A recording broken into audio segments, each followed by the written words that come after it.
अगर आपके घर में कोई बच्चा पढ़ रहा है ना, तो आज की ये कहानी आपको ध्यान से सुननी चाहिए।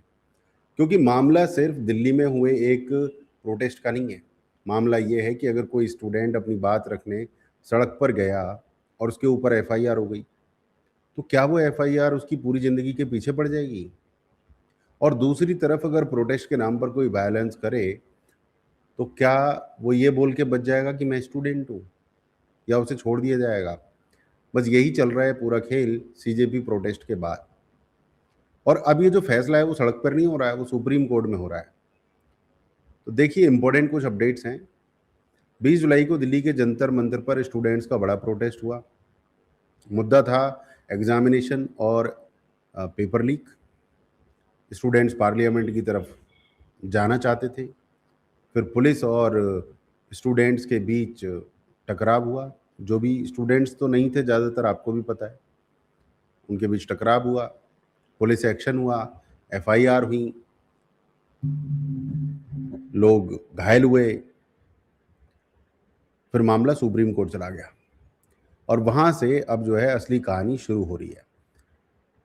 सो कॉल्ड सीजेपी स्टूडेंट्स की तरफ से कहा गया कि हमने प्रोटेस्ट किया, कोई आतंकवादी थोड़ी बन गए हम लोग।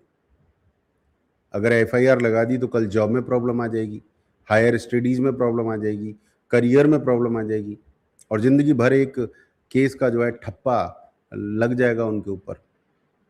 और सुप्रीम कोर्ट ने इस बात को काफ़ी गंभीरता से लिया है। ऐसा नहीं है कि हल्के में लिया है सुप्रीम कोर्ट ने, काफ़ी गंभीरता से इस मुद्दे को सुप्रीम कोर्ट ने लिया है।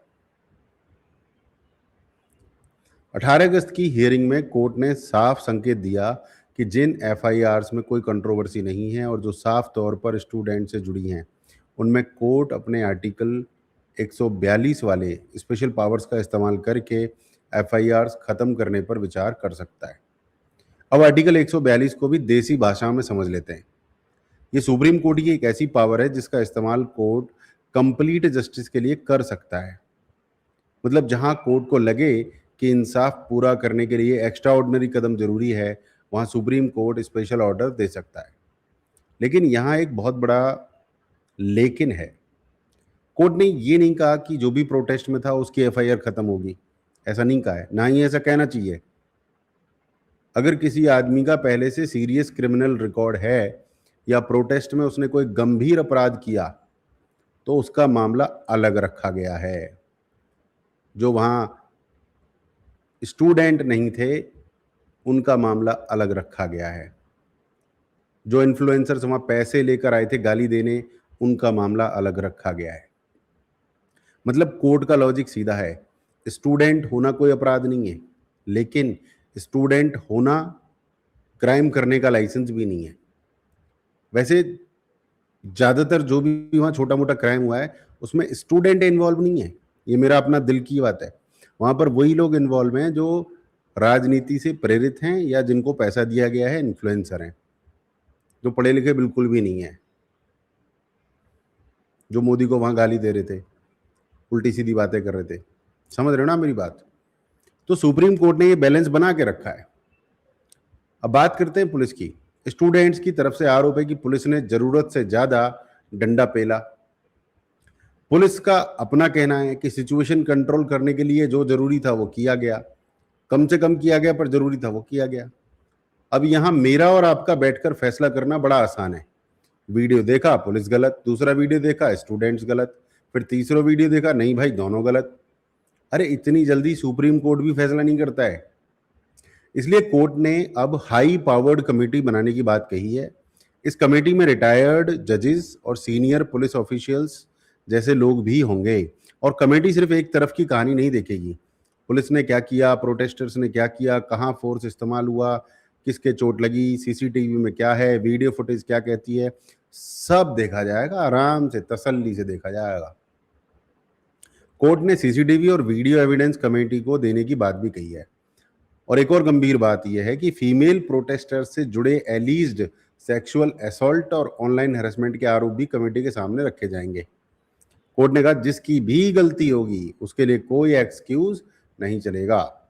अब आते हैं इस कहानी का सबसे इंटरेस्टिंग और थोड़ा डराने वाला हिस्सा, वो है फेशियल रिकॉग्निशन, यानी आपका चेहरा कैमरे ने देखा, टेक्नोलॉजी ने फेस पहचानने की कोशिश की और पुलिस ने डेटाबेस से मैच किया।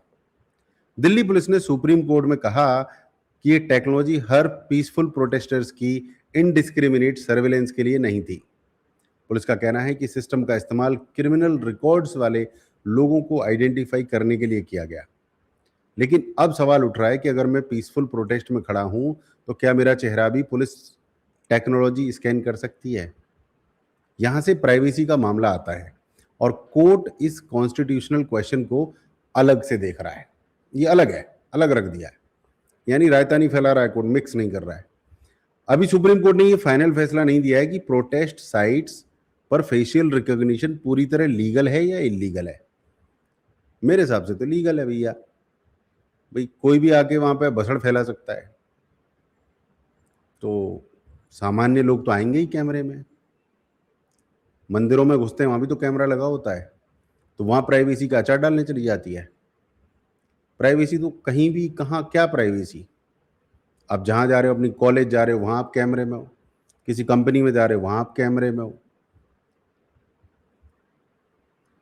पब्लिक प्लेसेस में बहुत सारी जगह पे सीसीटीवी लगे हुए हैं, रेलवे स्टेशन पे लगे हुए हैं, एयरपोर्ट पे लगे हुए हैं, तो वहां पब्लिक प्लेस पे लगा हुआ है तो क्या आपत्ति हो गई?